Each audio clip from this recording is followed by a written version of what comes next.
Hello and welcome to the Commander's Quarters, your Magic the Gathering source that helps you command your budget.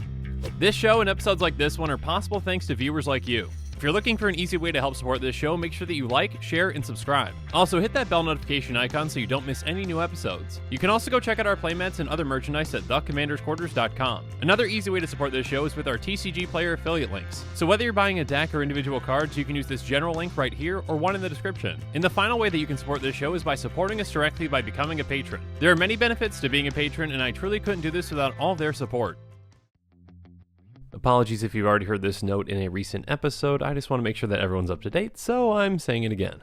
Hey everyone, so today's just going to be a bit different. For various reasons, I'm not recording in my normal studio and therefore will not be as boisterous as I usually am. And actually, many of you might appreciate that, so yeah, there's that. Also, for various other reasons, I'm going to have to make these episodes today quite a bit quicker than I usually do. So they might not be as in-depth as previous quick takes, and actually there's going to be a lot of previews coming out today, so I'm going to try my best to keep up and to do these as well as I can.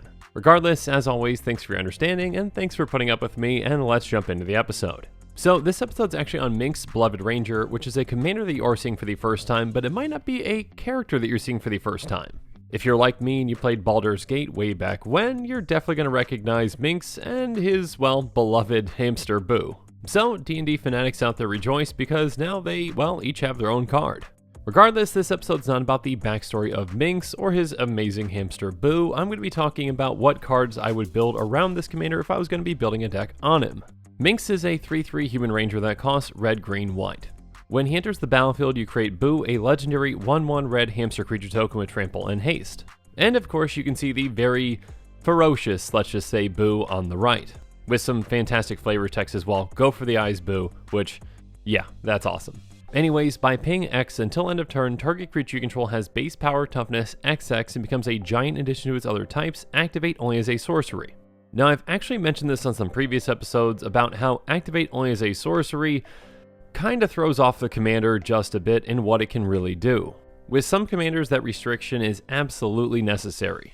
But with other ones like this one, well, I kind of failed to see why that's exactly necessary. This really does hamper this commander quite a bit in what you can actually do with it, and it wouldn't be overpowered if it just, didn't say those last 5 words.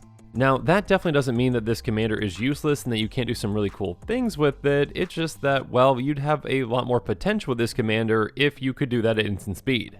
Much like Willow Dusk, those last 5 words really just seem unnecessary on this commander, and I really wish they weren't there, but unfortunately, they are. So let's move forward talking about how I'd build around this commander with all this in mind. First up, obviously, with this commander, when it comes into play, you're getting 2 bodies instead of just 1, which is nice. Though Minsc can't attack right away, Boo can, so yeah, if you've got an opening, go ahead and swing. Now, importantly, Boo interacts really well, obviously, with Minsc's ability because Boo has trample. So by essentially putting a lot of mana into that X, you are making Boo into a giant hamster with trample, and yeah, it can dish out a lot of damage for you. Now, obviously, Minsc also doesn't say another target creature with that ability, so you could just target Minsc as well. Minsc doesn't have trample, but obviously there are going to be ways to, give it trample and double strike as well as other things to turn it into either a 2-shot or 1-shot kill commander by just pumping a bunch of mana into that X. And because you're in green, of course you've got access to, the best forms of ramp, so you can just keep ramping further and further, pump a lot of mana into that, and yeah, make this into a Voltron commander if you really want to. But obviously there are a lot of cool things that you can do outside of, just smacking your opponents with either Minsc or Boo. Now before we move on to some other synergistic cards that work well with Minsc, I just want to mention one thing real quick. In a way, Minsc is actually kind of a free sacrifice outlet for you if you want to build your deck in that direction. You can just pay 0 into that and just, make the creature into a 0/0 giant and it dies.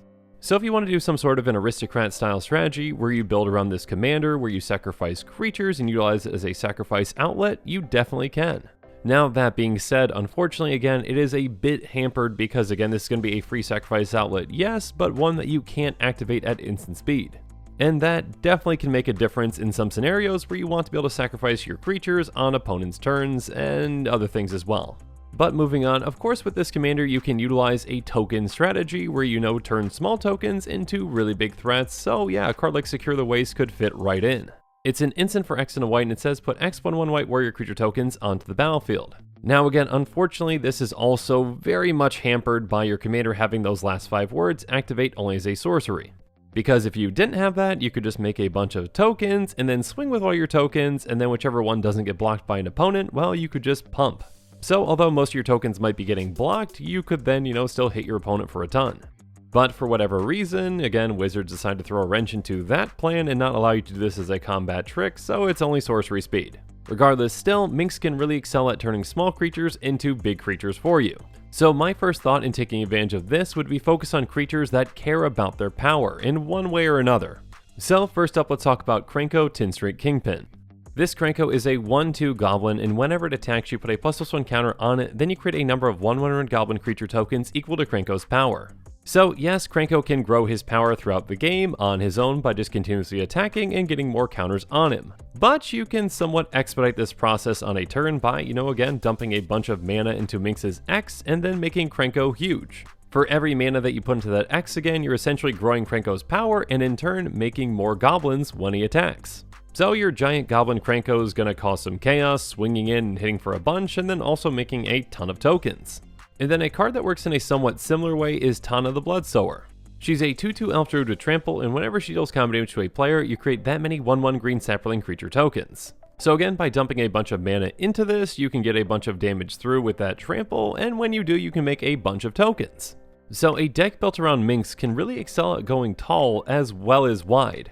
And still yet, even another creature that cares about power and works in a different way is Varchild Betrayer of Keldor. She's a 3/3 human knight, and whenever she deals combat damage to a player, that player creates that many 1/1 red survivor creature tokens. Survivors your opponents control can't block, and they can't attack you or a planeswalker you control. And when Varchild leaves the battlefield, you gain control of all survivors. So with this, if you pump Varchild and you can get her through, you can make a lot of tokens for someone else and eventually get those tokens for yourself. And of course, outside of tokens, there are a lot of other applications when it comes to creatures caring about power. For example, Lifeblood Hydra is a 0/0 Hydra with trample and enters the battlefield with X++1 counters on it. When it dies, you gain life and draw cards equal to its power. So Minsc actually works really well with creatures that have counters on them. Lifeblood Hydra's base power and toughness might be 0/0, but it might be a 7/7 with all the counters on it. So when you use Minsc to make it into a giant Hydra, you're actually pumping it while doing that as well.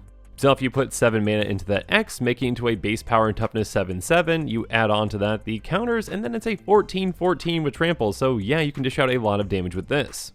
And of course, again, because it cares about its power when it dies, when it does die, you get to draw a lot of cards, and then you gain a lot of life as well.